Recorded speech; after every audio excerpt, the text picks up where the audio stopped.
bumabalik. Ano ang tama sa bawat pintig?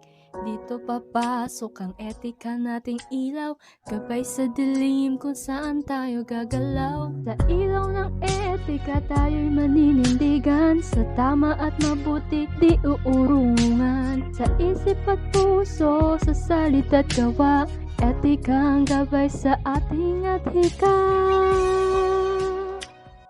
Bakit may nalilihis kahit alam tama?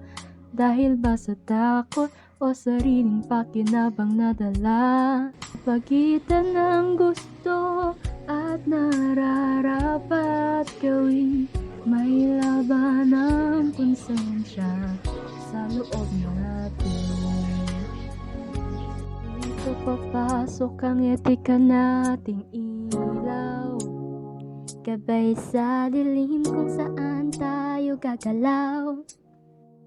Hindi lang opinyon, hindi lang damdamin, kundi prinsipyo sa bawat gagawin.